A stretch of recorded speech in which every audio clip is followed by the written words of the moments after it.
Trigger warning. There are themes of self-hate and depression in this chapter and upcoming chapters. Ding dong, bing bong. Good morning, students. It is now 8 a.m. at the Ultimate Academy, Monophiane announced. So get the hell up, you bastards, Monokid then yelled before the announcement flickered off. Kokichi, you need some clothes to wear, right? I said, looking down at his hair before he moved out of my embrace to look at me. Yeah, sorry, Saihara-chan, he said, looking to the side. Why are you sorry, Kokichi? I asked, immediately concerned. Why would he be sorry? Is it because he thinks he is intruding? I need to make sure that's not the reason, because he's doing anything but that. Because, Saihara-chan, I don't want to make you think you have to take care of someone like me. And I put you in a tough spot because if we leave and someone sees us, they're going to think the worst. So I wanted to apologize for any problems I have caused and any that will be caused sometime in the future, he said, putting his head down. I could tell what he said caused him to cry. I lifted his head to try to see if I was right, and this revealed a very teary-eyed Kokichi. Kokichi, you are anything but a nuisance. I don't think, and I never will think, you are a nuisance, because as I said before, I love you, Kokichi, I said with a small smile and blush appearing on my face.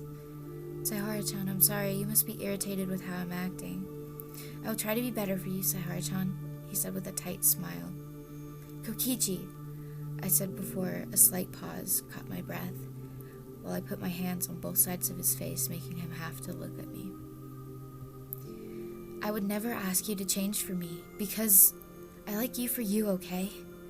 You just have to be able to believe this is true, I said before leaning down and kissing him on the cheek before planting one on his lips, only to be interrupted by a knock on the door. Knock, knock, knock. Hey, Suichi, I was wondering if you wanted to go to the cafeteria with me and Makiro, Kaito said from behind the door. Kaito, I'll probably take a bit so you guys can leave without me, I said in a yell to be able to make him hear my voice from behind the door. Oh, okay, I'll see you soon then, Kaito said before they could hear footsteps fading away from the door. Hey, do you want to go with me to your room and get you some clothes? I said, looking back over at Kokichi, who was still in an oversized shirt I gave him the night before.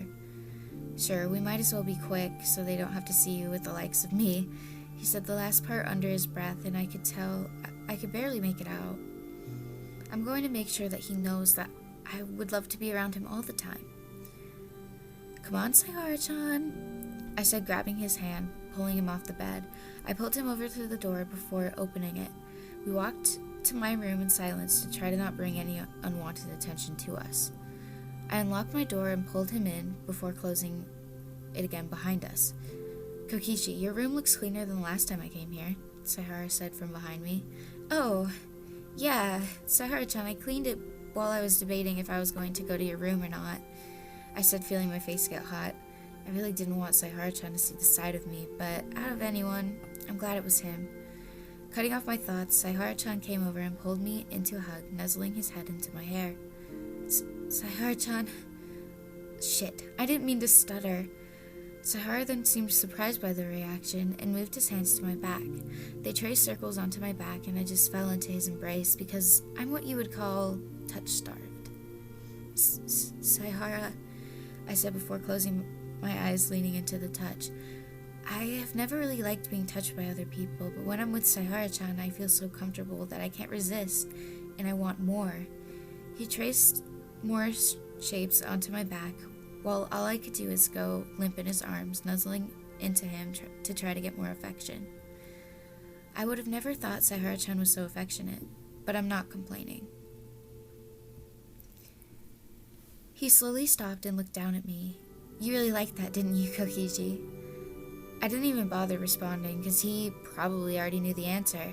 All I did was cuddle closer to him and wrap my arms around him. I could feel his chest move when he laughed. You're so cute, Kokichi, you have no idea, he said, petting my hair before he stopped abruptly and made me groan from the loss of contact.